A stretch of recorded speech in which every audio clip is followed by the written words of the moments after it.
बिस्मिल्लाहिर्रहमानिर्रहीम अस्सलाम वालेकुम। आज मैं आप लोगों के लिए पाकिस्तान स्टडी 301 की फ़ाइनल टर्म की प्रिपरेशन लेके आई हूँ। ठीक है, मैं आप लोगों को इस तरह समझाऊंगी कि कोई स्टोरी है। ठीक है, कि क्योंकि पाकिस्तान में सारी हिस्ट्री है ना, तो अगर आप स्टोरी की तरह सुनेंगे तो आपको वो चीज़ कभी नहीं भूलेगी। ठीक है, तो हम स्टार्ट करते हैं अपने 16 लेक्चर से। ये हमारी व्यू की तरफ से जो हमें PDF फाइल मिली हुई है वही है, लेकिन मैंने इसमें चेंजेस किए हैं। जो मुश्किल पैराग्राफ थे उनको मैंने ईजी करके एक्सप्लेन किया है कि आप लोगों को आसानी हो। ठीक है, तो स्टार्ट करते हैं हम ऑब्जेक्टिव रेजोल्यूशन से। हमारा पहला जो टॉपिक है, डेट्स आपने याद करनी है, रट लेनी है, क्योंकि डेट्स के बगैर MCQs आते नहीं हैं। ज़्यादातर MCQs डेट ही होती हैं। तो स्टार्ट की पहली डेट याद रखें कि ऑब्जेक्टिव रेजोल्यूशन 1949 को हुआ था।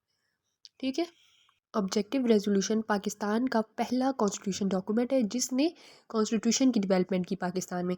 जब पाकिस्तान बनने से पहले जब हिंदू की जो डोमिनेंस थी, तब उसने इसकी बुनियाद रखी, कॉन्स्टिट्यूशन में हेल्प की कि कैसे बनते हैं। और लियाकत अली ख़ान जो उस टाइम के प्राइम मिनिस्टर थे, उन्होंने इस रेजोल्यूशन को चलाया और 12 मार्च 1949 को ये अप्रूव हुई। ठीक है, ये जो मैंने हाईलाइट किया ये MCQs के हिसाब पे इंपॉर्टेंट है। ठीक है, पाकिस्तान जब नहीं बना था तो उस टाइम हिंदुओं की जो है डोमिनेंसी थी, तो उस वक्त उन लोग मुसलमानों ने बहुत सफ़र किया। तो फिर इस ऑब्जेक्टिव रेजोल्यूशन के थ्रू कॉन्स्टिट्यूशन बनाना आसान हो गया मुसलमानों के लिए। ठीक है, इस पैराग्राफ में सारी यही बात है। नेक्स्ट हम आते हैं कॉन्स्टिट्यूशन असम्बली। कॉन्स्टिट्यूशन असम्बली क्या होता है? अब कॉन्स्टिट्यूशन बनाने के लिए कॉन्स्टिट्यूशन असम्बली की ज़रूरत थी। जब पाकिस्तान और इंडिया एक साथ थे तो इंडिया कहता था कि हिंदू कहते थे, कांग्रेस उनकी टीम थी, तो वो कहते थे कि सिर्फ यहाँ पर हम ही एक टीम है, हमारी एक पार्टी है सारी जो है सब कॉन्टिनेंट के लिए। लेकिन मुसलमान कहते थे कि ऑल इंडिया मुस्लिम लीग ही सिर्फ मुसलमानों की पार्टी है, हम लोग कांग्रेस को नहीं मानते थे क्योंकि कांग्रेस उसके राइट ही नहीं बताते थे। ठीक है, तो उन्होंने तब जो है कॉन्स्टिट्यूशन असम्बली आगाज़ में आई। इलेक्शन इसके हुए जुलाई 1946 को, और इसमें मेंबर स्टार्ट में थे 69, फिर आहिस्ता आहिस्ता इंक्रीज़ हो गए 79 तक। पहले तो छोटा था ये स्टेट, लेकिन जैसे जैसे मुसलमान होते गए तो ये पॉपुलेशन बढ़ती गई इसकी। और स्टार्ट में जो है मुस्लिम लीग और कांग्रेस, जैसे मैंने बताया, दो पार्टीज़ थी इस असम्बली में। और अब जो है कि दो दो पार्टीज ही फंक्शन सारे दिखती थी। आहिस्ता आहिस्ता और पार्टीज बनती गई, लेकिन स्टार्ट में है मुस्लिम लीग उसकी मुसलमानों की, और कांग्रेस हिंदुओं की थी। इसके बाद आ जाता है फीचर्स ऑफ ऑब्जेक्टिव रेजोल्यूशन। के फीचर्स क्या थे ऑब्जेक्टिव रेजोल्यूशन में, क्या बातें की गई कि मुसलमानों को क्या क्या चीज़ें दी जाएंगी, क्या क्या किस हिसाब पे जो है एक इंडिपेंडेंट मुल्क बनेगा तो उसमें क्या क्या होंगी चीज़ें। ठीक है, तो वो हम देखते हैं। फर्स्ट पॉइंट है फर्स्ट पॉइंट है सोवेरेनिटी ऑफ ऑलमाइटी अल्लाह। मतलब कि सोवेरेनिटी का मतलब है कि सुप्रीम पावर, सबसे हाई पावर किसके पास है?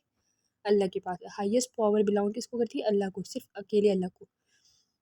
सेकंड पॉइंट है ट्रस्टवर्दी अथॉरिटी, कि अल्लाह ने हम पे ट्रस्ट करके हमें जो अथॉरिटी दी है पाकिस्तान की स्टेट को, उस अथॉरिटी में रहकर, मतलब उस लिमिट्स में रहकर अपनी अथॉरिटी को जो है चलाना है। कॉन्स्टिट्यूशन ऑफ पाकिस्तान, के पाकिस्तान का जो कॉन्स्टिट्यूशन है वो इस तरह वो हो, डिज़ाइन हो कि वो इंडिपेंडेंट हो अपनी पावर में।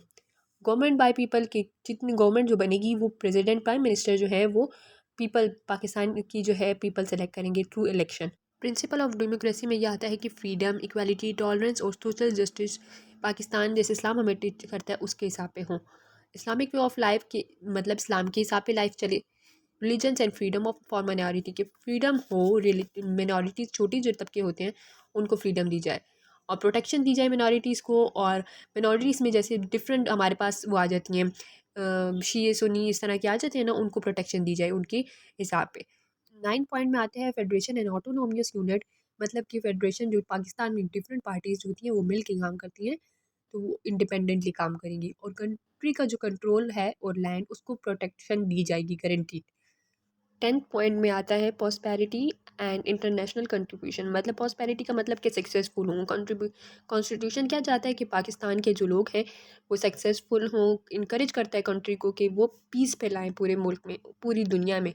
ठीक है, ये 10 पॉइंट में था।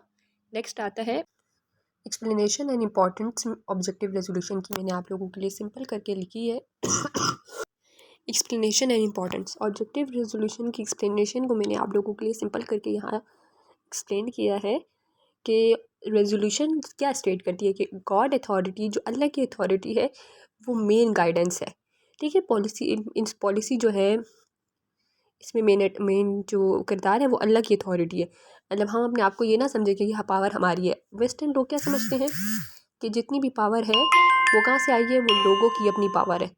और यहाँ पे जो हम लोग हैं, हम क्या कहते हैं कि हमें जितनी एबिलिटी है, पावर है, उनमें अल्लाह ने हमें दी और हमने उन लिमिट्स में रह के जो है इस पावर को इस्तेमाल करना है, ठीक है।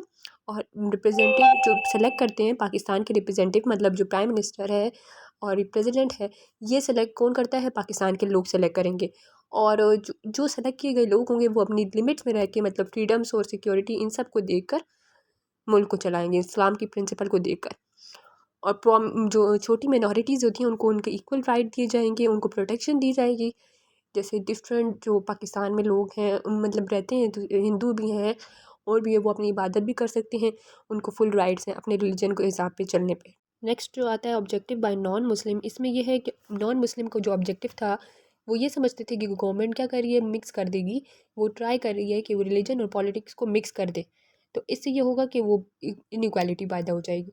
अल्लाह की जो पावर है और माइनॉरिटीज़ को जो हम राइट देंगे, इससे इनइक्वालिटी पैदा हो जाएगी सोसाइटी में। और रिलीजियस लीडर जो है वो थियोक्रेटिक स्टेट बना देंगे जहाँ पर वो हुकूमत चलाएंगे।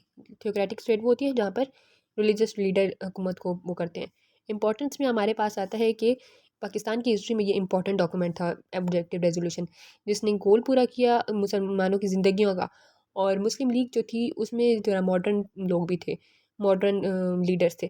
उन्होंने जो है सिर्फ इस्लाम के रिलीजन्स को वो नहीं मान रहे थे कि मतलब सिर्फ स्टेट रिलीजियस ना हो, बल्कि मिडल हम रास्ता इख्तियार करेंगे कि मॉडर्निज्म भी आए बीच में, ठीक है। तो इसमें ये था हमारे पास।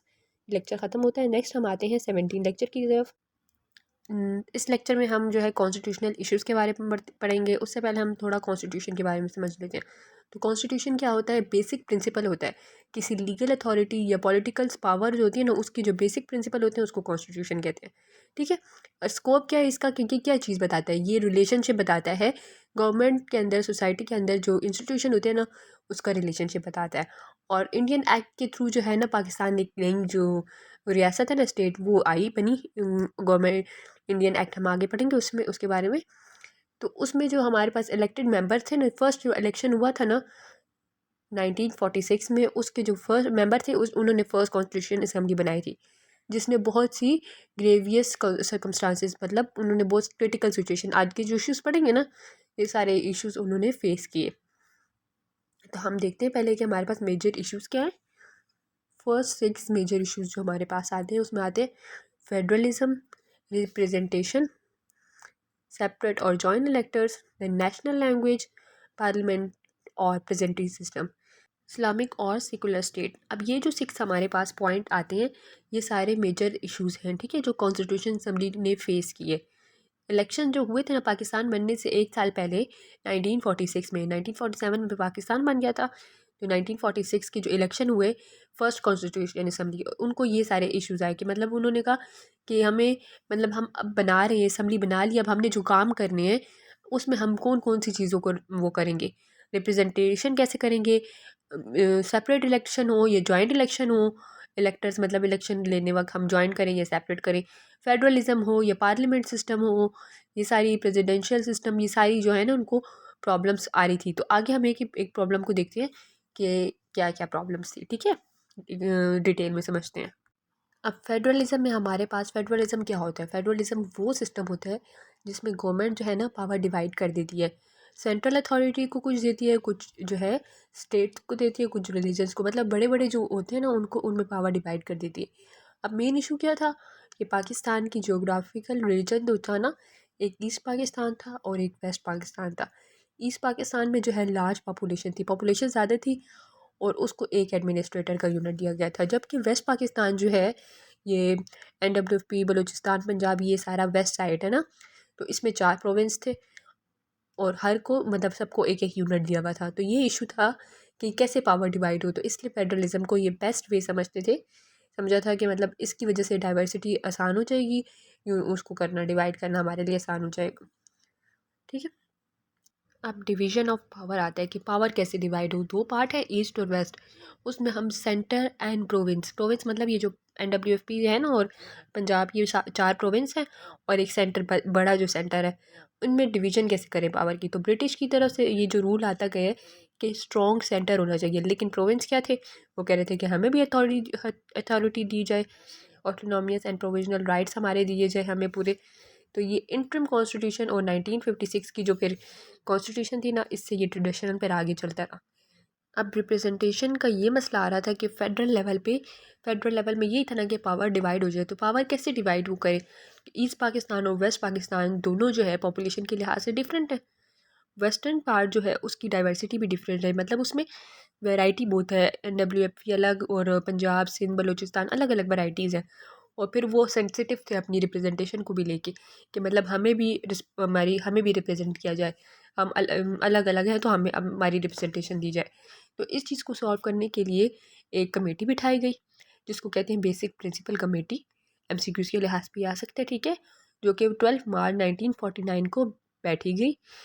और इसका टास्क क्या था? इस कमेटी का टास्क ये था कि बेसिक प्रिंसिपल बताए, फ्यूचर में जो कॉन्स्टिट्यूशन बनेगी उसके बेसिक प्रिंसिपल बताए, ठीक है। अब हम रिपोर्ट देखते हैं कि फर्स्ट BPC रिपोर्ट क्या थी।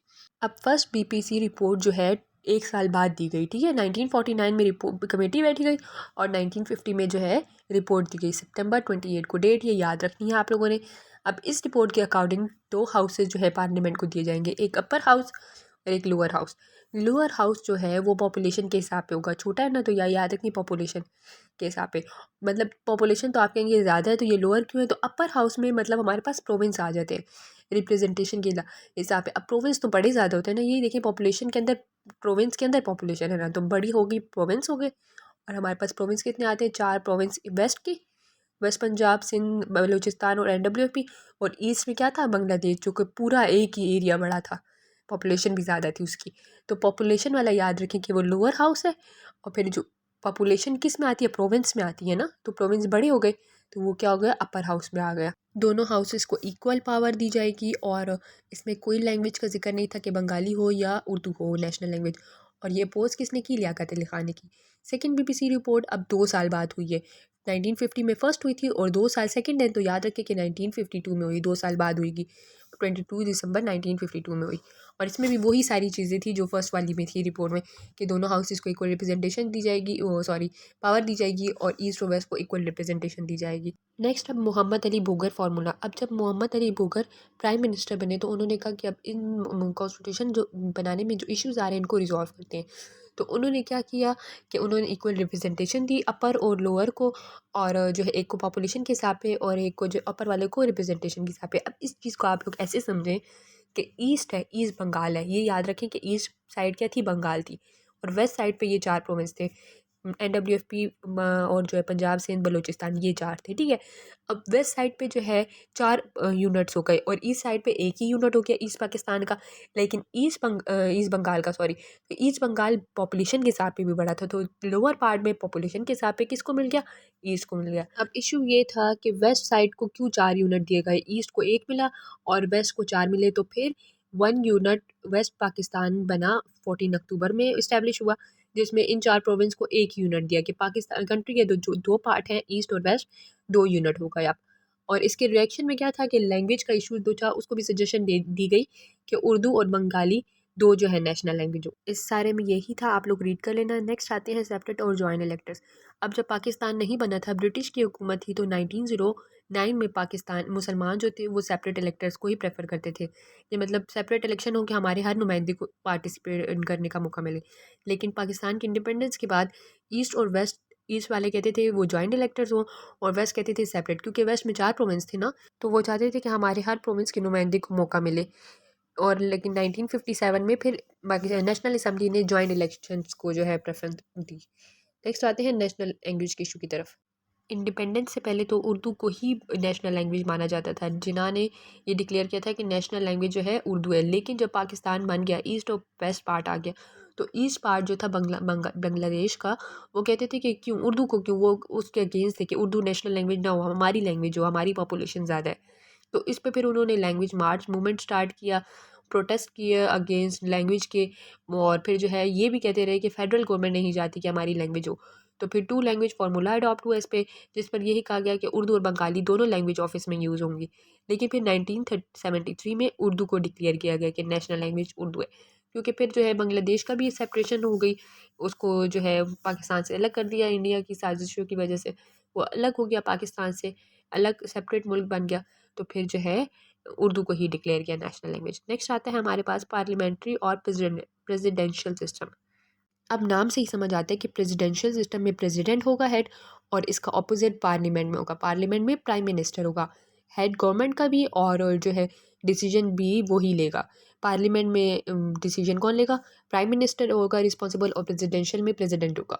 तो अब ये इशू था कि दोनों में से कौन सी गवर्नमेंट हो। तो जब मिलिट्री ने टेक ओवर किया 1958 में, उस टाइम जो है पार्लियामेंट के सपोर्टर थे कि पार्लियामेंट सिस्टम ओ सॉरी प्रेसिडेंशियल सिस्टम हो।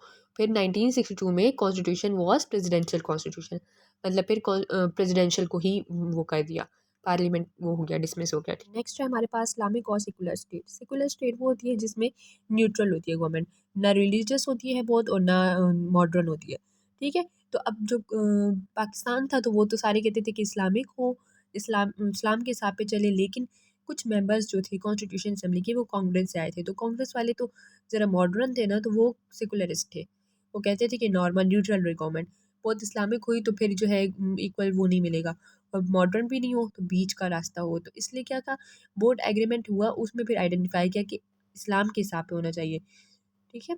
नेक्स्ट आता है हमारे, इसमें अब यही बात है कि हमने पिछले लेक्चर में डिटेल में ऑब्जेक्टिव रेजोल्यूशन पढ़ा है। तो उसमें ये था कि थियोक्रेसी को रिजेक्ट किया था ऑब्जेक्टिव रेजोल्यूशन में। वो थियोक्रेसी यही होती है कि रिलीजियस लीडर्स जो होते हैं वो डिसीजन लेते हैं गवर्नमेंट के, उसके हिसाब पे इस्लाम के हिसाब पे। और उन्होंने इस चीज़ को रिजेक्ट कर दिया था और प्रोवाइड किया था बेसिक जो ऑब्जेक्टिव थे ना, कि फ्यूचर कॉन्स्टिट्यूशन कैसी होगी, तो वो इसमें किए थे। अब हमारे पास जो इश्यूज थे जो इसमें एड्रेस हुए वो थे कि scope of legislation for an elected assembly, who will decide about the Islamic nature of law, कौन डिसाइड करेगा, और पावर किसको दी जाएगी, power for moment vote and war, कि ये सारे क्वेश्चन से जो एड्रेस हुए। रिलीजियस मिनॉरिटीज़, ये सारे फिर डिस्कस होंगे आगे कॉन्स्टिट्यूशन में। इसमें लास्ट में यही है कि जो लीडर्स थे उलमा थे बड़े बड़े, उन्होंने 22 पॉइंट्स दिए कि रिलीजियस बेस होनी चाहिए फ्यूचर की कॉन्स्टिट्यूशन। यहाँ पर हमारा ये टॉपिक ख़त्म होता है।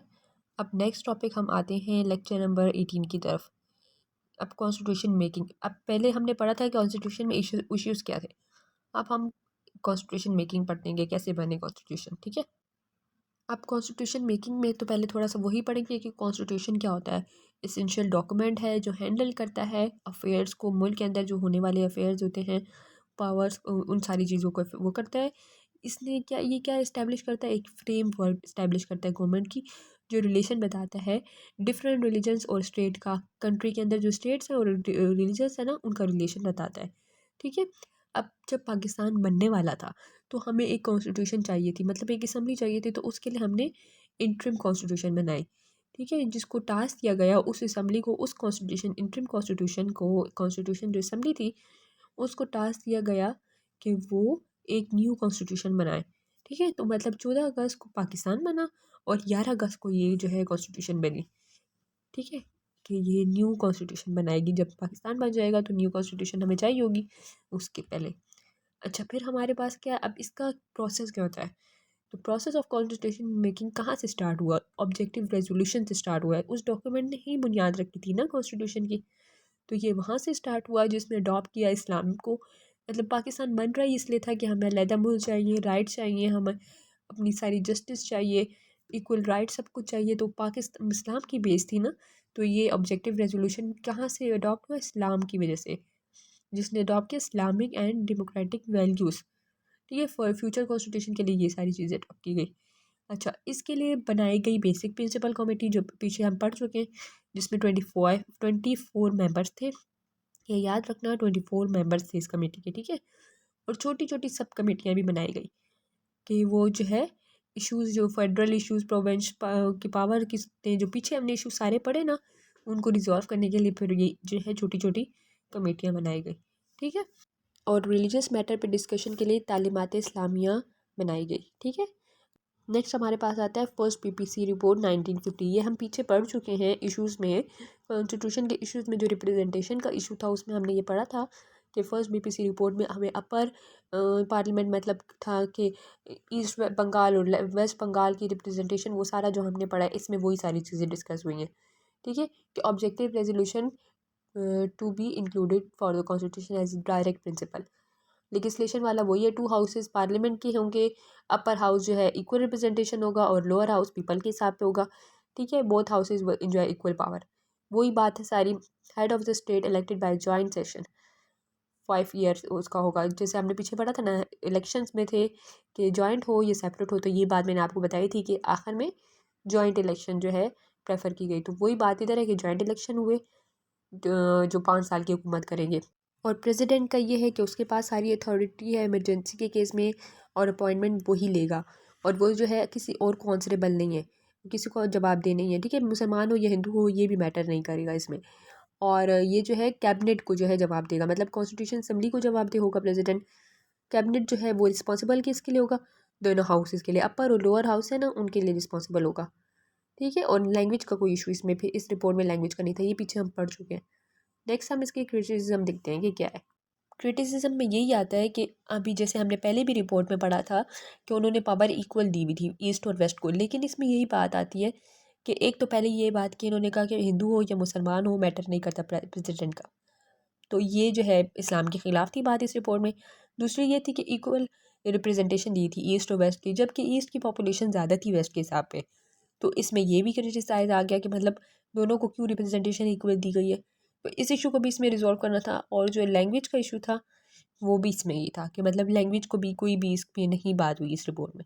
अब जो सेकंड बीबीसी रिपोर्ट थी 1952, मैंने पिछले लेक्चर में बताया था कि फर्स्ट 50 को थी 1950, तो सेकंड रिपोर्ट इस तरह याद रखें कि 2 साल बाद हुई है। तो 1952 में इस रिपोर्ट में था कि मुसलमान होना चाहिए, जो स्टेट का हेड होगा वो मुसलमान होगा, और इक्वल रिप्रेजेंटेशन दी जाएगी, अपर वाले 60-60 होंगे और लोअर जो होगी वो 200-200 होगी, और लोअर हाउसेस जो है कैबिनेट रिस्पॉन्सिबल होगा उसके लिए।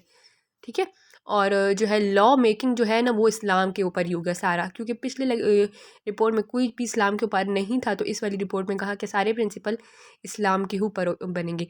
और जो 5 इस्लामिक स्कॉलर जो थे ना वो एडवाइजरी बोर्ड पे इस वाली रिपोर्ट में बने, और नेशनल लैंग्वेज का इसमें भी कोई जिक्र नहीं था इस रिपोर्ट में भी।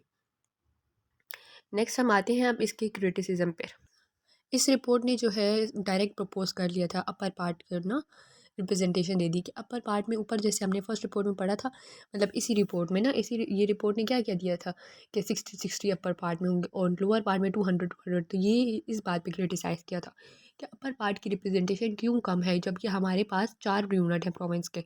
अभी तक तो इस रिपोर्ट में यही चला आ रहा था ना कि मतलब 4 प्रोविंस, तो 4 यूनिट वेस्ट के होंगे और एक ईस्ट बंगाल का होगा, और पॉपुलेशन के हिसाब पे उनको ज़्यादा मिलेगा।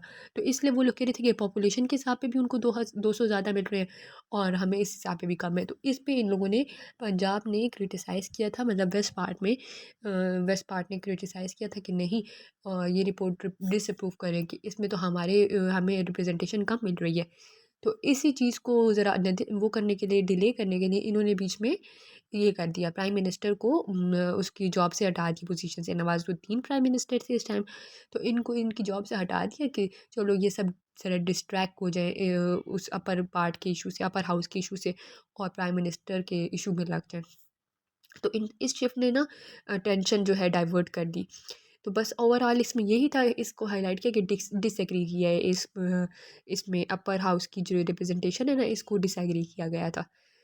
अब थर्ड जो रिपोर्ट आई है तो उसमें फिर रिप्रेजेंटेशन इक्वल हो गई है।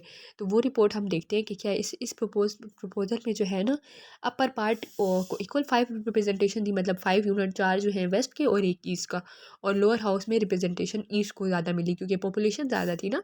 तो इसमें आप देखें आप लोग, अपर हाउस की जो है 10 अपर में है और लोअर जो है ईस्ट साइड पे, अच्छा बंगाल की साइड पे। बांग्लादेश में अपर को 10 दी गई क्योंकि वो तो 1 यूनिट था ना, और लोअर को 165 की पॉपुलेशन ज़्यादा है, और वेस्ट में 40 दी गई, मतलब 10-10 हर प्रोविंस को दी गई, 40 हो गई, और 135 उसके हिसाब पे कम हो गई, मतलब टोटल फिगर 175 बराबर करना था ना कि दोनों सेशन की जॉइंट सेशन में रिप्रेजेंटेशन इक्वल हो, तो इसलिए उसको 135 दी गई। तो इसमें फिर ये दोनों इक्वल रिप्रेजेंटेशन इस रिपोर्ट में हो गई। याद रखना फर्स्ट रिपोर्ट कब थी, 1950 फिर सेकंड 1952, सेकंड आ गई तो 252 लग गया, और थर्ड रिपोर्ट 1953। तो पहले में तो हिंदुओं को भी कहा था कि वो हो सकते हैं प्राइम मिनिस्टर, फिर सेकंड में जो है कहा गया इस्लाम को लेकर आए, फिर थर्ड में जो है रिप्रेजेंटेशन इक्वल हुई।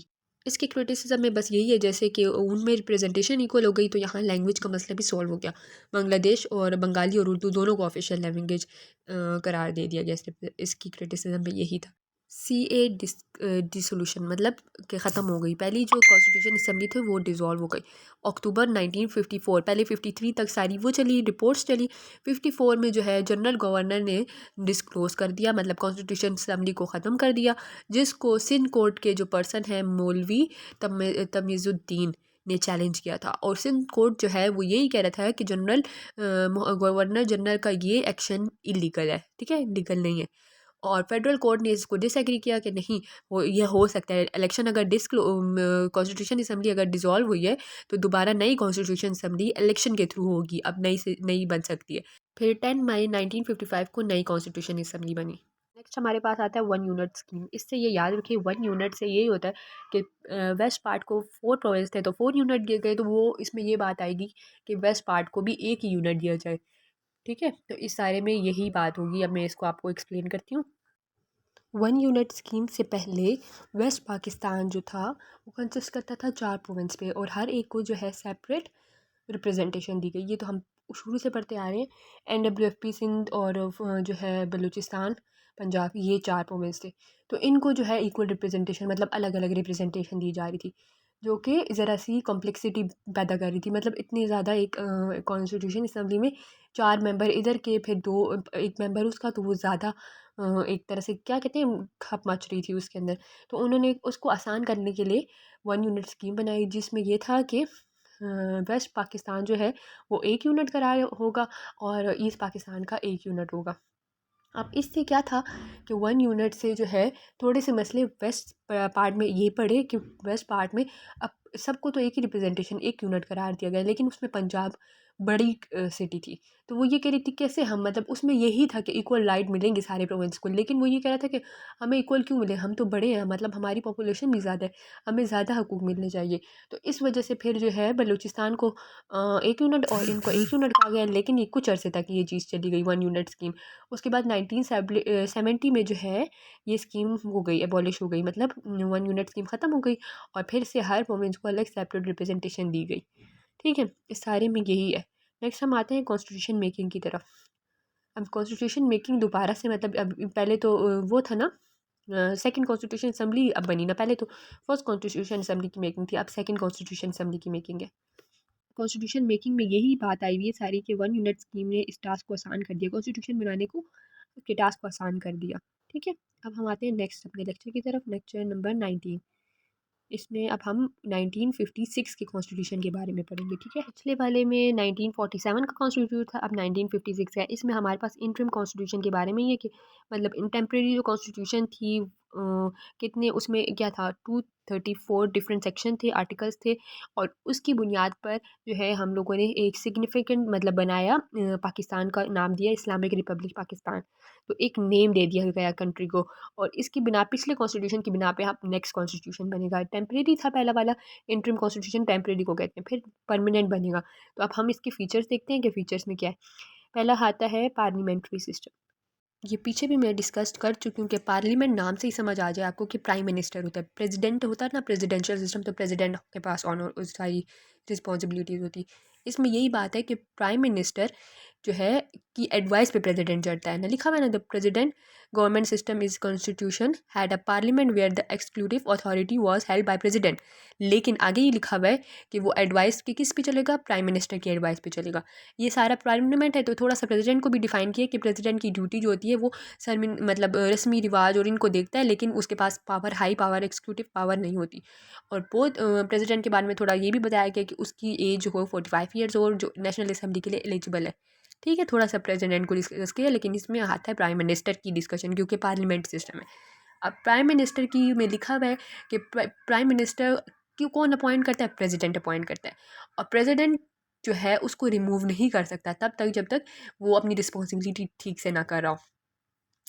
और he could ask prime minister to show, अच्छा प्राइम मिनिस्टर जो है, प्रेसिडेंट जो है प्राइम मिनिस्टर की सपोर्ट पे चलता है, ठीक है, इस सिस्टम में। और कैबिनेट जो है कलेक्टिवली रिस्पॉन्सिबल होता है नेशनल असेंबली, ये पीछे भी हम पढ़ चुके हैं कि कैबिनेट रिस्पॉन्सिबल है। और prime minister was held government assess bye cabinet, और प्राइम मिनिस्टर भी कैबिनेट ही उसको असेस करता है। ठीक है, ये सारी बातें इसमें यही है। अब वन हाउस पार्लियामेंट में हम देखते हैं कि हमारे पास क्या क्या चीज़ें आती हैं।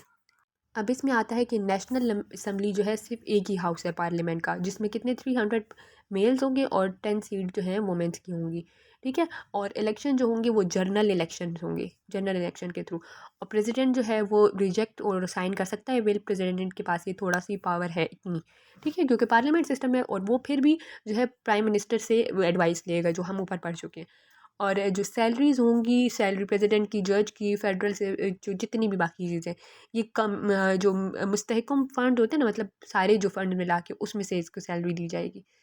और जो इसमें एक और बात लास्ट ये है कि national assembly could control the executive, national assemblies को कंट्रोल करेगा। ठीक है, नेक्स्ट आता है फेडरल सिस्टम। फेडरल सिस्टम हम पहले भी पढ़ चुके हैं कि वो सिस्टम होता है जिसमें डिफरेंट ग्रुप्स जो होते हैं, डिफरेंट पार्टीज़ इंडिपेंडेंट होकर अपना काम करती हैं।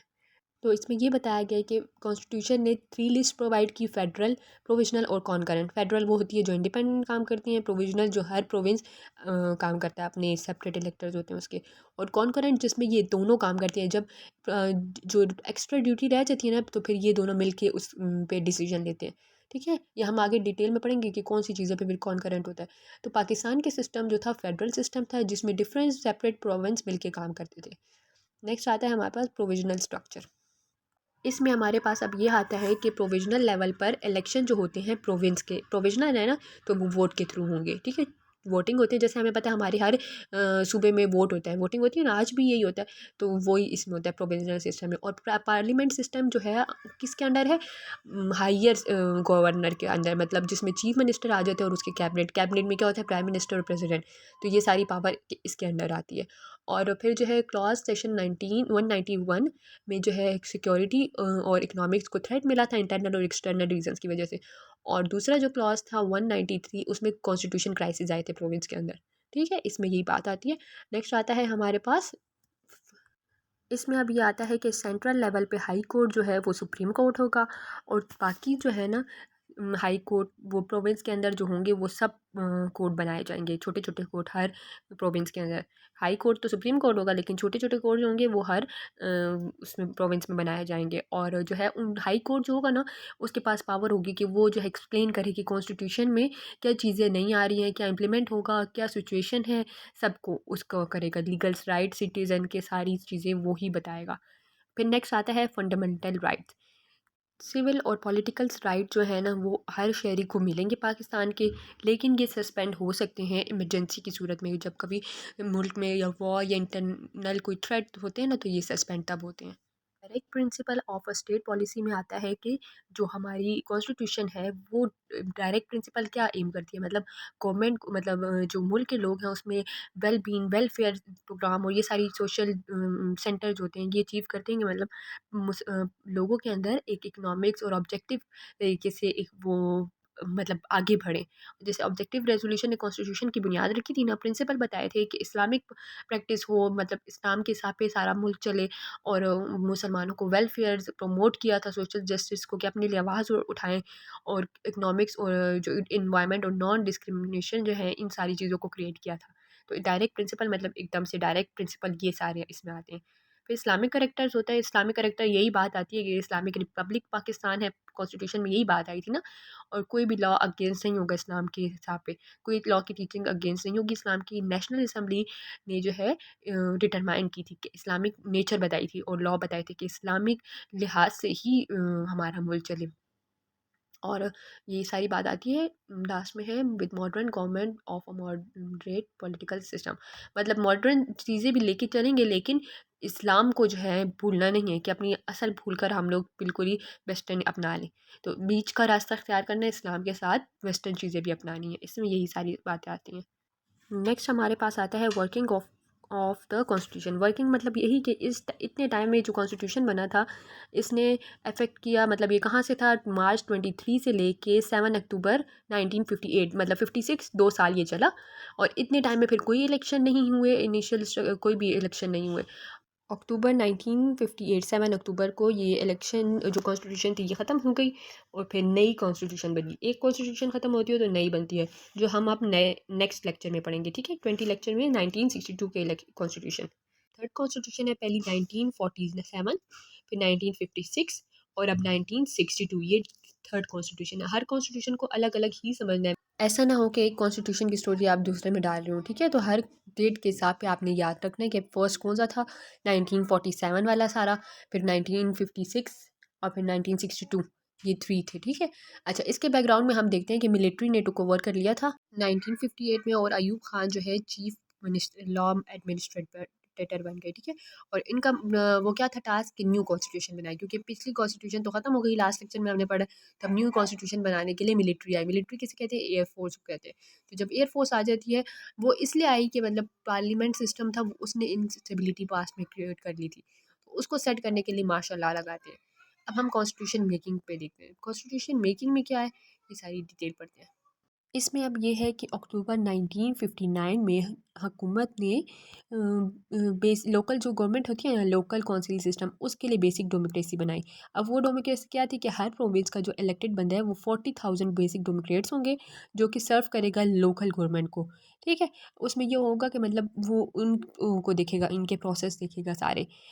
पिछले कॉन्स्टिट्यूशन में हमने पढ़ा था कि पार्लियामेंट्री सिस्टम था, तो वो फेल्योर हो गया था जैसे ही कॉन्स्टिट्यूशन भी ख़त्म हो गई थी।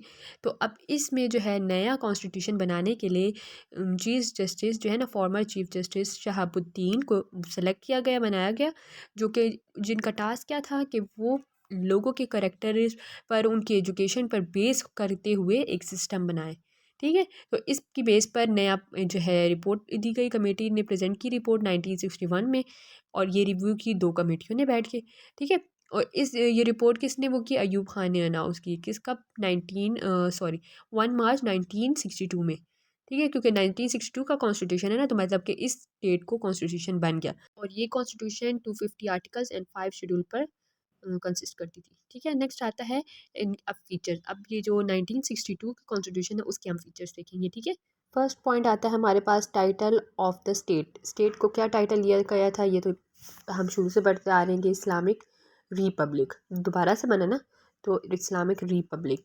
सेकंड हमारे पास आता है प्रेसिडेंशियल सिस्टम। नाम से ही समझ आती है कि ये इसमें प्रेसिडेंट की हुकूमत होगी। तो अफेयर्स और जितने एडमिनिस्ट्रेशन की जो वो होंगी ना चीज़ें, वो सारी कौन देखेगा? वो देखेगा प्रेसिडेंट। और प्रेसिडेंट की एज 40 ईयर्स हो एटलीस्ट, और मुसलमान होना लाजिम है उसका, ठीक है। क्योंकि स्टार्ट वाले जो कॉन्स्टिट्यूशन थे उसमें था, रिपोर्ट्स थी कि मुसलमान होना हो मैटर नहीं करता, लेकिन मुसलमान इस्लामिक रिपब्लिक बना रहे हैं तो उसके लिए मुसलमान होना लाजिम है। और इसके इलेक्शन जो है इनडायरेक्ट होंगे 5 साल के, जैसे आजकल भी होते हैं कि 5 साल तक हुकूमत रहती है ना, तो ये होगा। और अगर 8 साल तक पहुंच गई तो फिर री इलेक्शन होंगे, ठीक है। और इसका ये भी बात है कि नेशनल असम्बली को जो है प्रेसिडेंट डिसॉल्व कर सकते हैं, मतलब ख़त्म करके दोबारा से री इलेक्शन करा के दोबारा से असम्बली बना सकते हैं। तो प्रेसिडेंशियल सिस्टम में यही बात है सारी। नेक्स्ट हमारे पास आता है पावर ऑफ अ प्रेसिडेंट। इसमें हमारे पास है कि पावर क्या है प्रेसिडेंट की। प्रेसिडेंट का सिस्टम है तो प्रेसिडेंट हाई पावर पे होगा। लेजिस्लेशन और जुडिकल जो पावर्स होंगी सारी प्रेसिडेंट के अंदर होगी, और कैबिनेट भी प्रेसिडेंट के अंदर होगा। कैबिनेट में क्या आता है? प्राइम मिनिस्टर और जो बाकी छोटे जो होते हैं ना, मतलब वो सारे कैबिनेट में होते हैं, तो वो भी प्रेसिडेंट के अंडर होंगे। मतलब मिनिस्टर जो होगा वो भी कैबिनेट ही सेट करेगा, ठीक है। और कैबिनेट अपॉइंट करेगा मिनिस्टर को, और अगर कंट्री में इमरजेंसी हो गई तो वो भी प्रेसिडेंट ऐलान करेगा। नेक्स्ट आता है नेशनल असम्बली। नेशनल असम्बली के लिए एक ही हाउस होगा जो कि कंसिस्ट करेगा, मतलब दरमियान में होगा। ईस्ट और वेस्ट दो विंग्स हैं, उनके दरमियान में ये एक हाउस होगा, जिसमें 150 + 6 सीट जो है वो वोमेंस की होंगी, ठीक है। मतलब उनको भी हिस्सा दिया गया है इसमें। और साथ में जो है इलेक्शन जो होंगे इनडायरेक्ट ही होंगे। और मेंबर कितनी एज होनी चाहिए? 25। नेशनल असम्बली के लिए 25, प्राइम मिनिस्टर और प्रेसिडेंट के लिए 40, ठीक है। ये याद रखना आप लोग। लेजिस्लेटिव पावर में आता है कि नेशनल असम्बली जो है लॉ बना सकती है, लेकिन क्या होगा कि प्रेसिडेंट जो है फाइनल उसको अप्रूव करेगा या रिजेक्ट करेगा या साइन करेगा, बिल को जो भी होगा, क्योंकि प्रेसिडेंट का सिस्टम है ना। और फाइनेंशियल पावर में क्या होता है कि नेशनल असम्बली हर फाइनेंशियल चीज़ देखेगी उसकी, कि जो है फाइनेंशियली कितनी स्ट्रॉन्ग है, मतलब सॉरी कितने पैसे स्पेंड करने हैं या नहीं कर, जितने भी न्यू जो है प्रपोजल्स आएंगे उन पे कितना स्पेंड करना है। और वो रिजेक्ट भी कर सकती है। गवर्नमेंट के ओवरऑल बजट है ना, इंक्लूड करता है एक्सपेंसेस, उसको रिजेक्ट भी कर सकती है नेशनल असम्बली। और साथ में लास्ट जो पॉइंट आता है वो है national assembly has limit control over the government financial decision, मतलब गवर्नमेंट के डिसीजन जो है ना फाइनल, उसको भी वो कंट्रोल करेगी नेशनल असम्बली। नेक्स्ट आता है फेडरलिज्म। फेडरलिज्म में क्या है हमारे पास, फेडरलिज्म का मतलब तो आप लोगों को मैंने समझाया है ना, कि मतलब जिसमें पावर डिस्ट्रीब्यूट हो जाती है। तो पाकिस्तान में ईस्ट पाकिस्तान और वेस्ट पाकिस्तान दो पार्ट थे ना, तो इसलिए फेडरलिज्म डिवाइड हो गई दोनों में। लेकिन फिर फाइनल कॉन्स्टिट्यूशन में जब फाइनल लिस्ट प्रोवाइड की जाती है तो उसमें एक ही प्रोवाइड की जाती है, जिसको क्या कहते हैं, सेंट्रल लिस्ट। ठीक है, दोनों को मिला के, मतलब दोनों के मेंबर्स जो थे रिप्रेजेंटेटर है उनको करके एक लिस्ट बना के सेंट्रल लिस्ट दी जाती है। प्रोविजनल गवर्नमेंट से गवर्नर, ये नाम याद रखें कि गवर्नर जो होगा वो हेड होगा प्रोविंस का, और वही सारे देखेगा प्रोसेस कैबिनेट के थ्रू। ठीक है, मतलब कैबिनेट के साथ। और प्रोविजनल गवर्नमेंट को कौन डायरेक्टली अंडर करेगा, प्रेसिडेंट के अंडर होगी वो। और प्रेसिडेंट क्या होना चाहिए, स्ट्रॉन्ग पावरफुल प्रेसिडेंट होना चाहिए, जो मैनेज करे सारे अफेयर्स को जो होते हैं उसके अंदर। और इमरजेंसी के केस में क्या होगा, सेंट्रल गवर्नमेंट जो है टेक ओवर करेगी, मतलब डिसीजन लेगी। नेक्स्ट आता है प्रिंसिपल ऑफ पॉलिसी। अब प्रिंसिपल पॉलिसी में हमारे पास क्या आता है कि मतलब मेन मकसद क्या है इस गवर्नमेंट का ना, तो इसका मकसद क्या है कि यूनिटी को प्रमोट करें, और बैकवर्ड लोग हैं जो उनको तरक्की दें, मतलब उनको एजुकेशन की तरफ लेके आएँ। हर बंदे को नेशनल असम्बली में पार्टिसिपेट करने का मौका दें, और एजुकेशन को वेल बीन करें। ठीक है, और इस्लाम के हिसाब पे अपनी ज़िंदगी गुजारें डे बाय डे। नेक्स्ट आता है fundamental rights. Fundamental rights were approve in the constitution, मतलब जो फंडामेंटल राइट्स क्या है कि हम अपने आज़ाद हों और फ्रीडम्स के साथ करें, तो ये सारे जो राइट्स हैं ना वो अप्रूव हुए थे इसमें। पॉलिटिकल्स पार्टीज़, मतलब पॉलिटिकल्स पार्टी में ये आता है कि वो अलाउ नहीं थी कॉन्स्टिट्यूशन में। क्यों?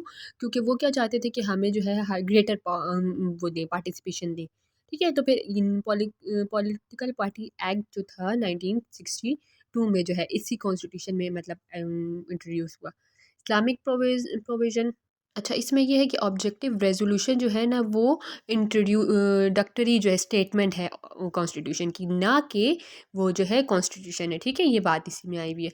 यही इसमें लिखा हुआ है कि Islamic provision were a part of a principle of policy. Policy के जो है प्रिंसिपल है, नॉ एंड नॉट द कॉन्स्टिट्यूशन, मतलब कॉन्स्टिट्यूशन नहीं है वो। ठीक है, यही बात है। नेक्स्ट आता है advisory council of Islamic ideology.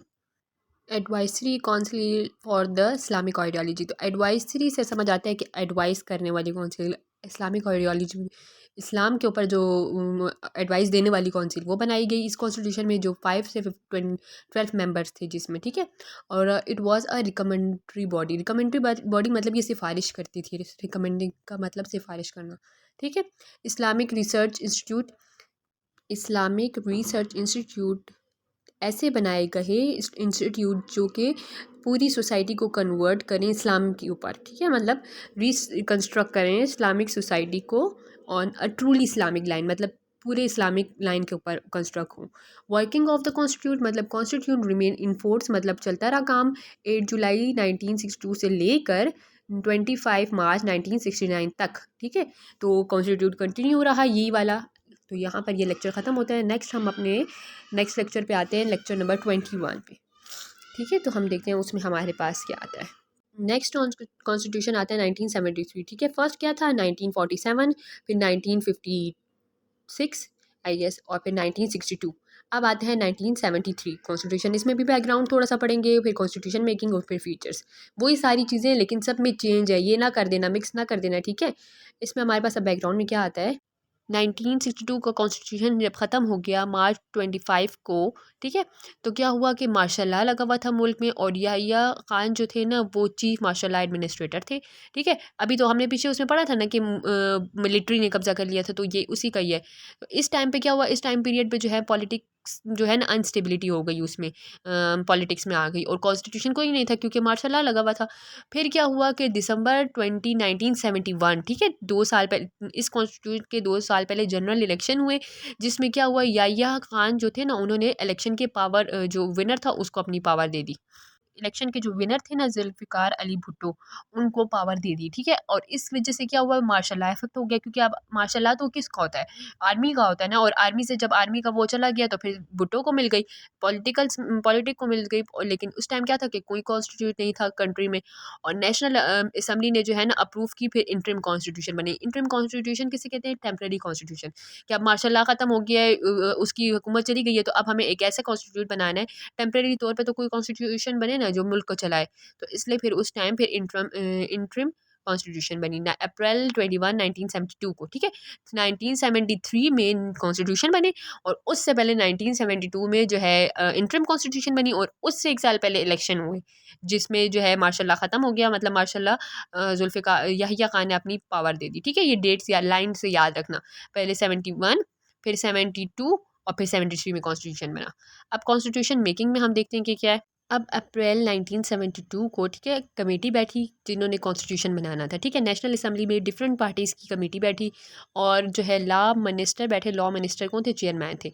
वो बैठे, उन्होंने थोड़ी सी डिस्कशन की फ्यूचर पॉलिटिक्स पे और अक्टूबर 1972 को सबमिट की रिपोर्ट, ठीक है। इस रिपोर्ट में लॉन्ग डिस्कशन के बाद जो है रिपोर्ट बनी जिसके थ्रू सब ने जो है अप्रूव कर ली, मतलब जितने भी ऑल मेंबर्स कहते हैं सब मेंबर्स ने अप्रूव की। कब? अप्रैल 10 1973। कॉन्स्टिट्यूशन कब बना? 1973 को ना।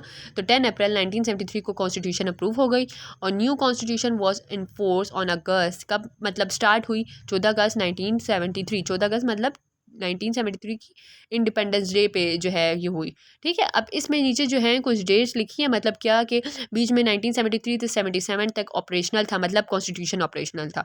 उसके बाद अब मार्शल लॉ तो एक तरह से हट गया था ना, फिर बीच में 77 से 85 तक जो है ना मिलिट्री ने टेक ओवर कर लिया, मतलब फिर से आर्मी की आ गई। आर्मी आता है तो मार्शल लॉ लगता है, ठीक है, ये याद रखिए।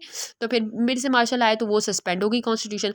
फिर 1958 से लेकर 1999 तक फिर ऑपरेशनल हो गई दोबारा कॉन्स्टिट्यूशन और फिर सस्पेंड हो गई 1999 से 2002 तक सस्पेंड, क्योंकि फिर मिलिट्री ने दोबारा उस पर अपना कब्जा जमाया और फिर 2002 से आगे तक मतलब अब तक फिर ऑपरेशनल है, मतलब अभी तक मिलिट्री का कोई भी नहीं आया, ठीक है। तो ये सारी डेट्स आप लोग याद रख लें, बस इस तरह जहन में रख लेना कि स्टार्ट पे ऑपरेशनल पे सस्पेंडेड, तो आपको डेट अंदाज़ा हो जाएगी कि कहाँ से कहाँ तक डेट है। अब हम इस कॉन्स्टिट्यूशन के जो है फीचर्स देखते हैं। Parliamentary system. पार्लियामेंट्री से फिर आपको वही बात मैं कहूँगी कि पार्लियामेंट से रिलेटेड प्राइम मिनिस्टर होता है, ठीक है, वो हेड है गवर्नमेंट का with a very weak president. अब पार्लियामेंट है तो इसमें क्या है? वीक प्रेसिडेंट है, पावर सारी प्राइम मिनिस्टर के पास है। President must act on advice of prime minister, मतलब प्राइम मिनिस्टर की एडवाइस पे ही काम करेगा और उसके सारे जो है ना ऑर्डर्स उसको काउंटर साइन करेगा प्राइम मिनिस्टर, मतलब प्रेसिडेंट के जितने भी वो होंगे ना तो वो प्राइम मिनिस्टर उनको साइन करेगा। और प्राइम मिनिस्टर जो है इलेक्टेड होगा कहाँ से? नेशनल असम्बली से, ठीक है। 1985 में प्रेसिडेंट की पावर इंक्रीज हो गई, अब उसको थोड़ा सा फ्रीडम मिल गया कि वो अपॉइंट कर सकता है प्राइम मिनिस्टर को और ये भी कि वो डिसॉल्व कर सकता है नेशनल असम्बली। इससे पहले तो था प्राइम मिनिस्टर जो था ना, प्राइम मिनिस्टर वो आंसरेबल था नेशनल असम्बली के, क्योंकि वो नेशनल असम्बली अब देखें इस तरह ना कि प्रेसिडेंट जो है वो भी नेशनल असम्बली को ख़त्म भी कर सकता है और प्राइम मिनिस्टर जो है वो आंसरेबल है उसके नेशनल असम्बली के, ठीक है। मतलब अब प्रेसिडेंट की पावर ज़्यादा हो गई है इसमें। अब प्रेसिडेंट का थोड़ा सा लिखा हुआ है कि एटलीस्ट 45 एज हो, ये पीछे भी जितनी भी आई है ना प्रेसिडेंट की एज 45 ही रिक्वायरमेंट है, ठीक है। क्वालिफिकेशन उसकी ये हो कि वो नेशनल असम्बली के लिए जो है एलिजिबल हो, मुस्लिम हो, ठीक है, और इलेक्टेड हो ना नेशनल असम्बली के थ्रू इलेक्टेड हो और 5 साल की उसकी हुकूमत होगी, ठीक है। पार्लियामेंट विद 2 हाउसेज, मतलब 2 हाउस कौन से? एक अपर हाउस एक लोअर हाउस। अपर हाउस किसे कहते हैं? सेनेट को कहते हैं, ये MCQs में आ सकता है, ठीक है। अपर हाउस सेनेट है जिसमें जो है इक्वल रिप्रेजेंटेशन दी जाती है प्रोविंस को, सीट्स आर रिजर्व, ठीक है, एरिया के हिसाब पे जो है सीट उसमें रिजर्व होती हैं और 63 फिर उससे ज़्यादा मतलब सीट्स पहले 63 थी, उसके बाद से 87 और उसके बाद 100 हो गई इस हाउस में। और सेनेट जो है इनडायरेक्टली इलेक्ट होंगे, जितने भी है ना डायरेक्शन इनडायरेक्ट ही हुई है इसमें अभी तक जितने भी हमने इलेक्शंस के बारे में पढ़ा है। और पार्लियामेंट हाउस में जो है हमारे पास हाफ मेंबर जो है इलेक्टेड आफ्टर 3 ईयर्स, ठीक है, ये बात याद रखें। लोअर हाउस किसे कहते हैं? लोअर हाउस नेशनल असम्बली को कहते हैं। अपर हाउस सेनेट को कहते हैं, लोअर हाउस नेशनल असम्बली को कहते हैं। इसमें जो है पॉपुलेशन की बेस पे, ये पहले भी पढ़ा है कि लोअर हाउस में पॉपुलेशन की बेस पे होगा, ठीक है। और इसकी जो सीट्स हैं रिजर्व 210 से लेके 342 तक बढ़ गई, मतलब ज़्यादा हो गई सीट्स। और नेशनल असम्बली के इलेक्शन कितने होंगे? 5 ईयर्स के, मतलब चलेगा। फिर सेनेट का क्या? इनडायरेक्ट इलेक्शन होंगे, उसमें नेशनल असम्बली के डायरेक्ट होंगे, ठीक है। ये याद रखना, सेनेट के अपर हाउस के इनडायरेक्ट होंगे, लोअर हाउस के डायरेक्ट होंगे, ठीक है। वोट होगा, वोटिंग उसमें चलेगा, वोट के हिसाब पे चलेगा। और 21 to 18 मतलब इतनी एज के लोग वोट दे सकते हैं, ठीक है। और इसलिए इसमें यही है कि 1973 से जो है ना पावरफुल हो गई कॉन्स्टिट्यूशन, क्या हो गई, पावर हो गई इसके बाद से। और नेशनल असम्बली जो है, मतलब ये नेशनल असम्बली नाम से ही समझ पड़ती है, हम अभी तक नेशनल असम्बली पढ़ते आ रहे हैं ना, तो इसमें मतलब यही याद दिमाग में रखें कि वो पावरफुल है, ठीक है। मतलब जो अपर हाउस है ना सेनेट, उससे ज़्यादा पावरफुल है, ठीक है। और आंसरेबल है नेशनल असम्बली जो है, cabinet is answerable to national assembly. Cabinet में क्या आता है, प्रेसिडेंट, प्राइम मिनिस्टर आता है। प्रेसिडेंट और प्राइम मिनिस्टर ये जो है नेशनल असम्बली को, मतलब उसमें बहुत सारी पार्टीज आ जाती है ना, तो फिर वो अपना जवाब तो देंगे ना उसको कि हमने क्या डिसीजन लिया, किस बेस पे लिया, ठीक है। अब आता है फेडरल सिस्टम। फेडरल सिस्टम हम पढ़ते आ रहे हैं कि फेडरल सिस्टम क्या होता है, जिसमें डिफरेंट ग्रुप्स होते हैं, डिफरेंट पार्टीज ज्वाइन होकर काम करती हैं, ठीक है। अब पाकिस्तान की फेडरेशन में हमारे पास 4 प्रोविंस आते हैं, ठीक है। और 4 प्रोविंस को अब उसके अंदर डिवाइड कैसे होगा, मतलब 2 लिस्ट जो है कॉन्स्टिट्यूशन में दी जाएगी, एक फेडरल लिस्ट, एक कॉन्करेंट लिस्ट। फेडरल लिस्ट वो होती है जिसमें फेडरल सिस्टम मतलब आता है इंक्लूड, और कॉन्करेंट लिस्ट वो होती है जिसमें फेडरल गवर्नमेंट और प्रोविजनल गवर्नमेंट दोनों इंक्लूड होती हैं, ठीक है। दोनों उनके डिसीजन लेती है। तो फेडरल लिस्ट में इंक्लूड क्या क्या चीज़ें हैं, फॉरेन अफेयर्स, करेंसी, ये सारी चीज़ें, कम्युनिकेशन, टेली कम्युनिकेशन, ये सारी चीज़ें वो अफेयर्स देखता है।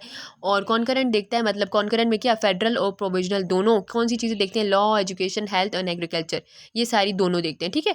और अब इसमें ये भी है कि अगर कोई चीज़, कोई केस ऐसे आ जाता है जो फेडरल की लिस्ट और कॉन्करेंट की लिस्ट में नहीं इंक्लूड, तो उसको कौन देखेगा, तो वो both both federal government and provisional government, मतलब फेडरल और प्रोविजन कॉन्करेंट लिस्ट में आती है ना, पास करेंगे उन मैटर पर। लेकिन रिज्यूडरी पावर जो होती है वो किस में होगी, प्रोविंस। रिज्यूडरी पावर क्या होती है कि एक्स्ट्रा पावर किसके पास होगी, प्रोविंस के पास होगी, ठीक है, कि प्रोविंस उसका डिसीजन लेगा। फिर नेक्स्ट हमारे पास फिर आता है प्रोविजनल स्ट्रक्चर।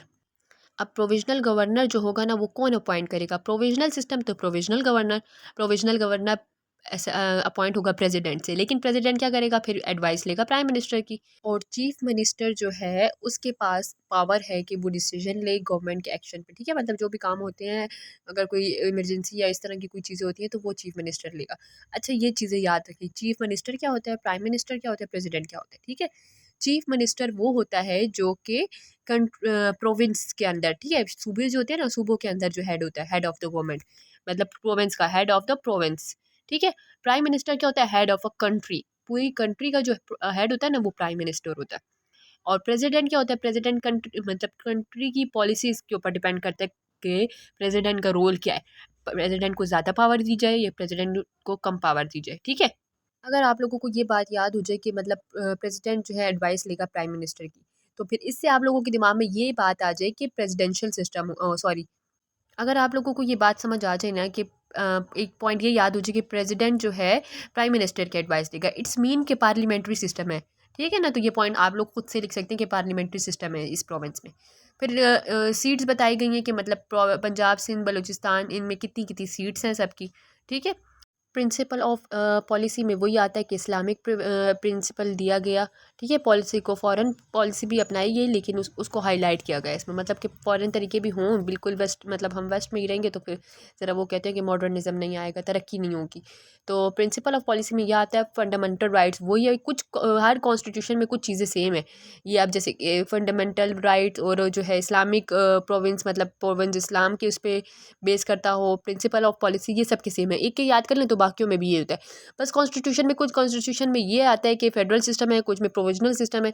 ये चीज़ें आप लोग माइंड में रखें, क्योंकि इसमें कौन सा नेशनल असम्बली में कितना है, कौन से किस में जो है अपर है, लोअर है, ये सारी चीज़ें सेम ही आई हुई हैं हर कॉन्स्टिट्यूशन में। तो बस एक पॉइंट्स बना लें आप लोग अपने लिए, एक सारे कॉन्स्टिट्यूशन लिखें, लाइन्स लगाएं, और हर कॉन्स्टिट्यूशन का जो है ना मेन पॉइंट लिख लें कि इसमें ये हुआ था, इस वाले में ये हुआ था, और इस वाले में ये हुआ था। फिर वो चीज़ें आपको याद रहेंगी कि कौन से कॉन्स्टिट्यूशन में क्या क्या है, ठीक है। मैं कोशिश करूँगी कि ये लेक्चर ख़त्म हो तो एंड पे आप लोगों के लिए एक चार्ट सा बना दूँ, कि आप लोगों को आसानी हो कि कौन से वाले जो हैं किस में क्या बातें हुई हैं और कौन से वाले में क्या बातें नहीं हुई, ठीक है। तो वो मेन पॉइंट आपको याद रहेंगे कि इस कॉन्स्टिट्यूशन की मेन बात ये है, इसकी ये है, ठीक है। वही बात आती है, fundamental rights are secure in the constitution, के राइट्स मिले इस्लामिक प्रोविंस के हिसाब पे। फिर वही सारी बातें आती हैं कि इस्लामिक रिपब्लिक होगा। ऑब्जेक्टिव रेजोल्यूशन में जो इस्लाम की बेस मतलब रखी गई, बात बताई गई, तो वो इसमें जो है इस कॉन्स्टिट्यूशन में उसको इंक्लूड किया गया, 8 अमेंडर एज आर्टिकल 2A, ये याद रखें, डेट सही है, ठीक है। इस कॉन्स्टिट्यूशन की ये एक मेन बात है जो किसी और में नहीं आई, क्योंकि ये आपको बता सकते हैं कि ये चीज़ कौन से कॉन्स्टिट्यूशन में हुई थी। ठीक है। दूसरा कि इस्लाम को डिक्लेयर किया गया रिलीजन स्टेट के हिसाब पे, मतलब इस्लाम के हिसाब पे, और मुसलमानों को जो है उनकी कॉन्स्टिट्यूशन में जो है अहमियत दी गई। ये सारी चीज़ें बस आप लोग खुद से भी दिमाग में डाल के देख सकते हैं कि मतलब क्या क्या चीज़ें, आइडियोलॉजी हो, फ्रीडम हो, और फेडरल सिस्टम हो शरई के हिसाब पे। अच्छा, इसमें एक ये भी पॉइंट है कि फेडरल शरई court was added in this constitution in 1981। ये तो कॉन्स्टिट्यूशन 1973 का था ना, तो इसमें 1981 को जो है ये चीज़ ऐड हुई। तो ये वही सारी रिपीट हो रही हैं चीज़ें, ठीक है। नेक्स्ट जो हमारे पास आता है नेशनल लैंग्वेज, उर्दू को डिक्लेयर कर दिया गया नेशनल लैंग्वेज, ठीक है। लेकिन इंग्लिश जो है वो ऑफिस के पर्पस के लिए यूज़ हो रही थी तब तक जब तक कि उर्दू रिप्लेस नहीं हुई, क्योंकि पहले तो ब्रिटिश का सारा गवर्नमेंट थी ना, तो उसमें सारा कुछ इंग्लिश में था। तो जब तक उर्दू नहीं हुई उसकी जगह आई तो इंग्लिश ही चलती रही, ठीक है। और प्रोविजनल असम्बली, मतलब प्रोविजनल असम्बली क्या होती है, लोकल गवर्नमेंट, छोटी जो हर प्रोविंस की होती है ना लोकल गवर्नमेंट, वो जो है इसको कर रही थी।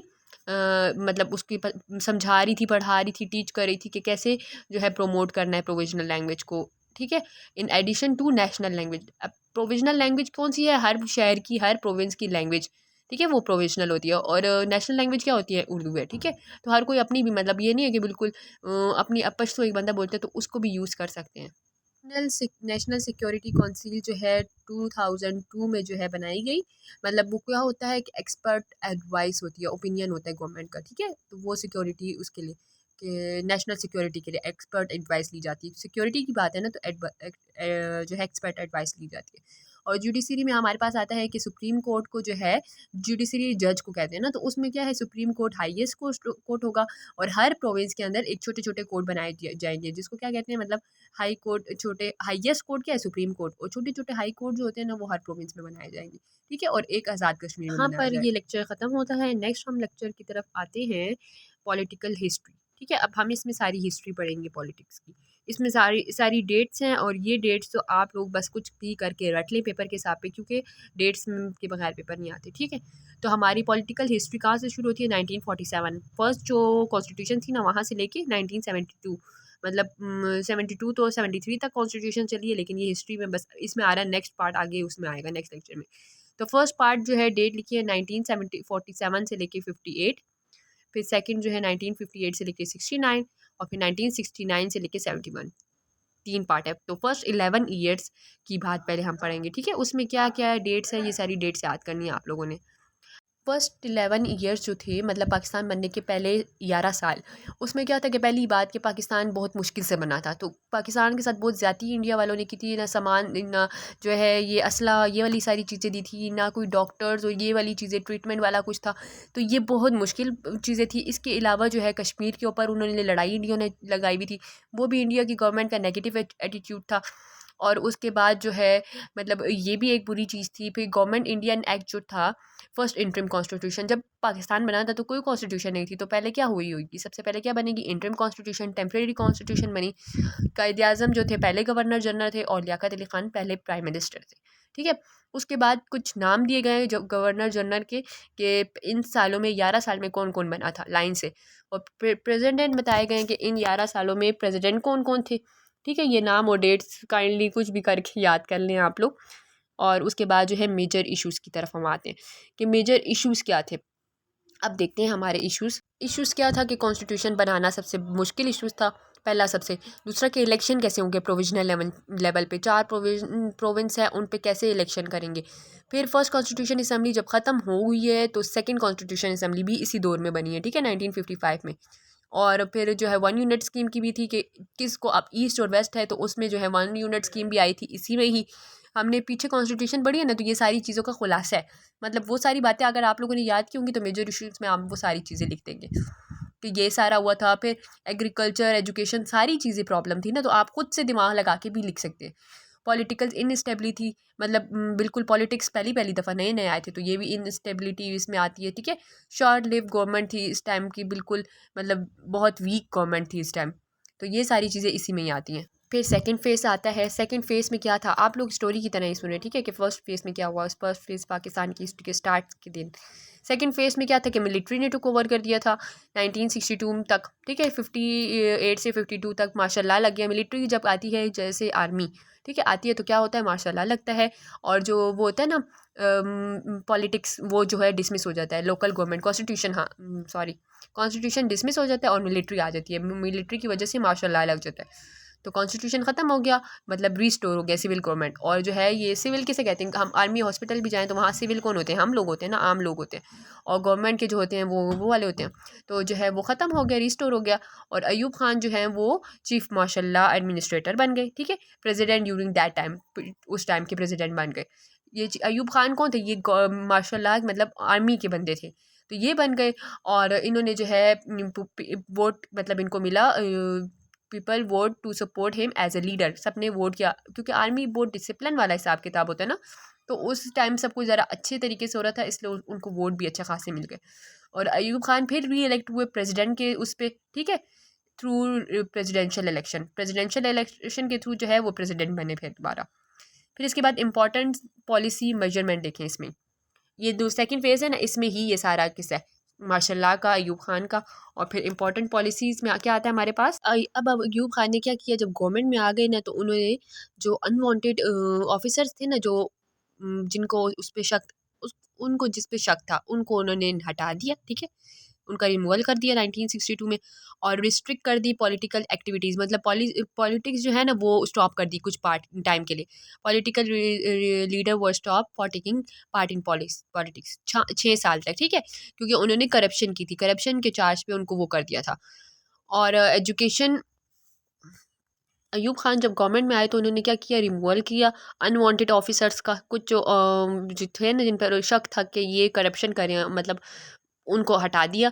और पॉलिटिकल पार्टीज़ पे जो है ना एक्टिविटीज़ पे रिस्ट्रिक्शन लगा दी, कि जो जिन्होंने करप्शन की थी वो 6 साल तक पॉलिटिक्स की किसी एक्टिविटी में जो है पार्टिसिपेट नहीं करेंगे, ठीक। मुल्क की जो तरक्की के लिए कुछ इकोनॉमिक्स प्लान बनाए गए, ठीक है, और कॉन्स्टिट्यूशन जो है इसमें इंट्रोड्यूस कराया गया, ठीक है। इसमें मार्शल मतलब अयूब खान तो वो थे ना आर्मी के थे, लेकिन इसी में ही कॉन्स्टिट्यूशन बनाया गया फिर।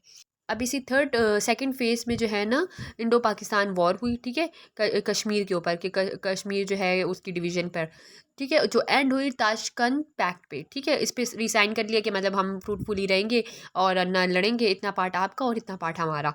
तो इसकी जो डिस्ट्रीब्यूशन हुई ना, तो उस पर ज़्यादा पार्ट तो इंडिया को ही कश्मीर का मिला, और जो पाकिस्तान के पास है वो थोड़ा पार्ट है। तो इससे पीपल जो है ना, वहाँ के लोग सेटिस्फाई नहीं थे, जिसने जो है मतलब इकोनॉमिक्स डेवलपमेंट को वो कर दिया था डिस्टर्ब। और इसी चीज़ के से फ़ायदा लिया पॉलिटिशियंस ने, और अयूब खान को रिज़ाइन करने तक ले गए। तो उन्होंने क्या कर दिया, फिर रिज़ाइन कर दिया। फिर थर्ड फेज आया, तो अयूब खान ने पावर, जो वो रिज़ाइन हो गई ना, तो अपनी पावर हैंड ओवर कर दी आर्मी चीफ याह्या खान, मतलब अभी भी मार्शल लॉ का ही टाइम है, तो ही इम्पोज मार्शल लॉ इन 1962। फिर अब याह्या खान का टाइम, अयूब खान के बाद याह्या खान का टाइम शुरू हो गया। तो याह्या खान ने क्या किया, जो जो अयूब खान के साथ उसके फ्रेंड्स थे ना, उनको रिमूव कर दिया। रिमूव ऑफिसर 303, ठीक है, ये याद रखें, याह्या खान ने रिमूव किया था। और जो है प्रोविजनल रिवाइवल किया, मतलब दोबारा से जो है वो किया। और पार्टीज़ को जो है ना अबॉलिश कर दिया। एबॉलिश का मतलब कि मतलब बिल्कुल ख़त्म कर दी पार्टीज़, ठीक है। जो पहली जो उनको किया था ना, या अयूब खान ने जो है रिस्ट्रिक्ट किया था, तो बस इन्होंने ख़त्म कर दी कि सारे करप्शन और ये सब कुछ चला जाए, और नई सिरे से कॉन्स्टिट्यूशन बनी, ठीक है। तो इन्होंने लीगल फ्रेमवर्क ऑर्डर बनाया, LFO जिसको कहते हैं, इंटरिम लॉ बनाया, जैसे इंटरिम कॉन्स्टिट्यूशन होती है ना टेम्परेरी, इन्होंने इंटरिम लॉ बनाया, ठीक है। जिसके पॉइंट क्या थे, कि कॉन्स्टिट्यूशन बनेगी, मेकिंग कॉन्स्टिट्यूशन, रूल और रेगुलेशन फॉर इलेक्शन, मतलब किस तरह इलेक्शन होंगे सही तरीके से। और सीट जो है असम्बली में कैसे होगी, नेशनल असम्बली की जो सीट्स हैं उसमें ईस्ट और वेस्ट की कितनी होंगी, 162 + 7 सीट्स ईस्ट की होंगी, ठीक है।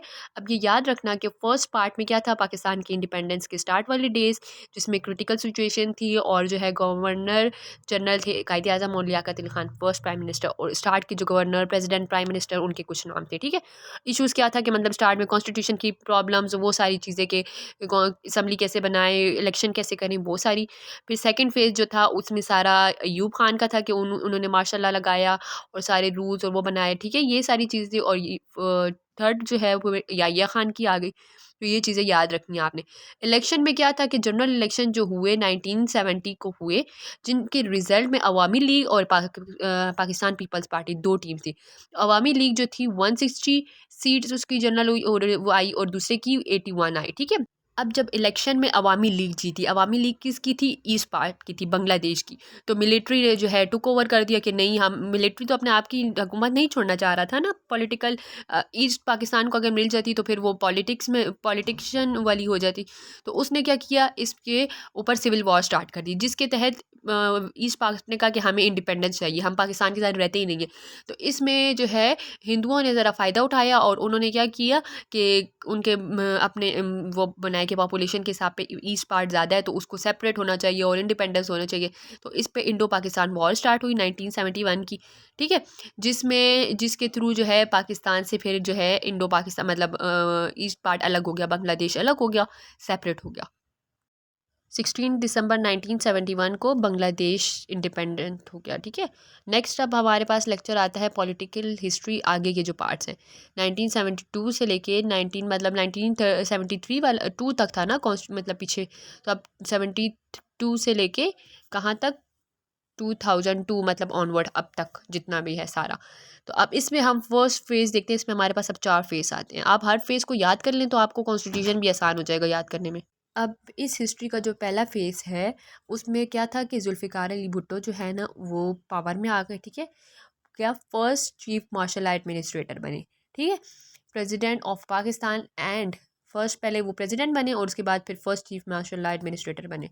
अब मेजर पॉलिसीज़ उन्होंने क्या की कि उन्होंने कंट्रोल पहले ले लिया, उन्होंने मतलब बना वो किया, कंट्रोल लिया एमरेड माइंस पे, ठीक है, स्वात में वो निकाली, उस पर गवर्नमेंट ने कंट्रोल ले लिया। उसके बाद की इंडस्ट्रीज़ लगाई, किस किस चीज़ की, iron steel metal electronic motor vehicle, ये सारी जो चीज़ें हैं इनकी इंडस्ट्रीज़ लगाई गवर्नमेंट ने। मतलब इन्होंने इनकी हिस्ट्री में काम बहुत ज़्यादा हुआ है, ठीक है। फिर लाइफ इंश्योरेंस इन्होंने लोगों को दी, ठीक है।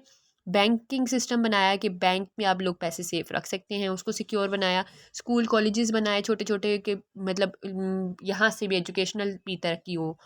और फिर क्या किया, मैनेजिंग एंड सब एजेंसीज जो थी ना, छोटी छोटी एजेंसीज, उनको ख़त्म कर दिया और ये जो एजेंसीज का काम था वो गवर्नमेंट ने अपने सर पे ले लिया। मतलब इनकी हिस्ट्री में जुल्फ़िकार अली भुट्टो के टाइम पर जो चीज़ें ज़्यादा हुई ना, ये सारी की पॉइंट्स हैं।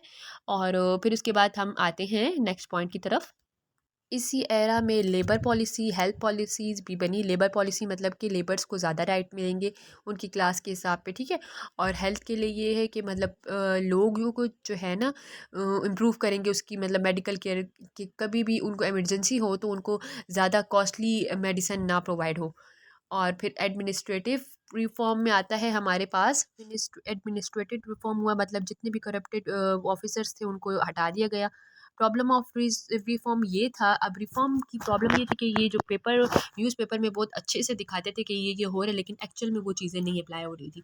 तो इससे लोग जो थे ना डिससेटिस्फाई थे, अनहैप्पी थे, ठीक है। जिसकी वजह से क्या हुआ, मतलब यही बात है कि भुट्टो के टाइम पे, ये भुट्टो का ही सारा सेशन चल रहा है ना, तो उसने जो है पहले तो अपोजिशन से बात नहीं करता था, मतलब अच्छे काम भी तो उसने किए थे। लेकिन जब उसने ये वाली चीज़ें सामने आने लगी कि पेपर्स में जो है अच्छी चीज़ें दिखा रहे हैं और इम्प्रूवमेंट हो नहीं रही एक्चुअल में, तो उस वजह से क्या हुआ कि लोग स्ट्रीट में निकल गए, बाहर निकले और जो है प्रोटेस्ट किया उन्होंने कि नहीं ये गलत हो रहा है। तो फिर इसकी वजह से जब मुल्क के हालात ख़राब होने लगते हैं तो मिलिट्री दोबारा टुक ओवर कर देती है। तो इसका ये वाला सेशन ख़त्म हो गया और जो है मिलिट्री ने दोबारा से अपना हुकूमत स्टार्ट कर दी। अब सेकंड जो है सेशन, तो उसमें मिलिट्री आ जाएगी। Chief of army staff general Mohammad Ziaul Haq took over, ठीक है, उन्होंने मार्शल लॉ लगाया और कॉन्स्टिट्यूशन को ख़त्म कर दिया। जैसे ही हुकूमत ख़त्म होती है तो कॉन्स्टिट्यूशन भी ख़त्म हो जाती है। तो फिर उन्होंने क्या किया, मिलिट्री का रूल स्टार्ट कर दिया हिस्ट्री में, जिसमें क्या क्या उन्होंने किए थे, इफेक्टिव एडमिनिस्ट्रेटर, इस्लामिनिज़म मतलब इस्लाम के ऊपर होगा, और रिटर्न टू डेमोक्रेसी, दोबारा उसकी तरफ डेमोक्रेसी की तरफ रिटर्न आ गए, ठीक है। अब इसमें मेजर पॉलिसीज़ हमारे पास क्या आती हैं वो हम देखते हैं। अब ज़ियाउल हक जब आए, मिलिट्री वाले बंदे आए ना, तो उन्होंने क्या किया कि कहा मैं कुछ टाइम में जो है इलेक्शन करवाऊंगा 90 डेज़ के अंदर अंदर। लेकिन फिर उन्होंने जब देखा कि चीज़ें नहीं उस तरह सेट हुई तो बस उन्होंने अपना जो है माइंड चेंज कर लिया और उसको थोड़ा एक्सटेंड कर दिया। मतलब in the actual word he restrict their activities, अपनी रिस्ट्रिक्शन लगा दी कि मतलब कुछ टाइम तक ऐसे ही चले जैसे है। उन्होंने फिर जो है इस्लामिनिज़म पे आए, मतलब पाकिस्तान की जो वो है इस्लाम के हिसाब पे चलेगी, ठीक है, सारी चीज़ें उन्होंने इस्लाम के हिसाब पे कर दी कि जो जो ज़ियाउल हक ने जो जो पॉइंट्स मतलब काम किए, उन्होंने क्या किया कि इस्लाम के हिसाब पे सारी चीज़ें कर दी। शरई रख दिया, शरई ब्रांच 1979 फेडरल शरई कोर्ट में जो है उसने बना दी, ठीक है। मतलब ये मेन चीज़ उनकी थी। और साथ में ही और उन्होंने इंट्रोड्यूस कराई पनिशमेंट, मतलब चोरी करेगा तो उसके हाथ काटे जाएंगे, या तो अगर कत्ल किया तो मतलब फांसी पे होगा। ये वाली जो है बड़ी बड़ी उन्होंने पनिशमेंट इंट्रोड्यूस की। और फ्री जो है इंटरेस्ट, मतलब बैंक जो है फ्री होगा, कोई भी प्रॉफिट नहीं लेगा, मतलब सारी इस्लाम के बेस पे ज़कात होगी। और अपने जो है एग्रीकल्चर से कुछ पोर्शन जो है चैरिटी में दिया जाएगा। एजुकेशन को जो है उसमें इस्लाम के इस्लामिक स्टडीज़ जो है कंपलसरी कर दी गई। ये सारी चीज़ें जो है उन्होंने की चेंजेस, मतलब सारा जो ज़िया का है ना उनके काम, वो सारी इस्लाम पे है कि नमाज़ें जो हैं पढ़ी जाएंगी, उसके लिए जो है ब्रेक दी जाएगी प्रॉपर। ये सारी चीज़ें इसमें आती हैं। बैतुल माल बनाया जाएगा, इस्टेब्लिश किया उन्होंने बैतुल माल किया, जो कि सपोर्ट करेगा नीडी पीपल के लिए। तो इस्लाम की जितनी भी चीज़ें आपके दिमाग में आती है ना, वो ज़ियाउल हक के उसमें डाल दें, ठीक है। सारी चीज़ें ज़ियाउल हक ने की थी।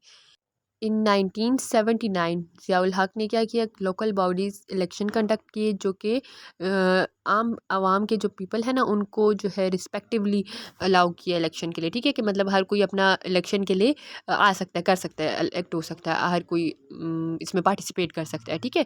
फिर 1984 79 के बाद 84 में जो है ज़ियाउल हक को प्रेसिडेंट बना दिया गया अगले 5 साल के लिए, ठीक है।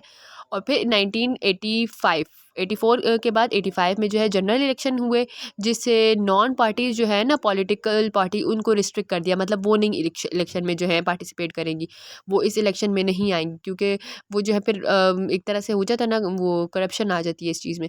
फिर इसने क्या किया कि इसके रिजल्ट में क्या हुआ, न्यू नेशनल असम्बली बनी, ठीक है। और सिविल गवर्नमेंट भी बनी। सिविल गवर्नमेंट मतलब सिविल किसे कहते हैं, आम इंसानों की गवर्नमेंट, तो वो भी छोटी छोटी गवर्नमेंट भी इस्टेब्लिश हुई।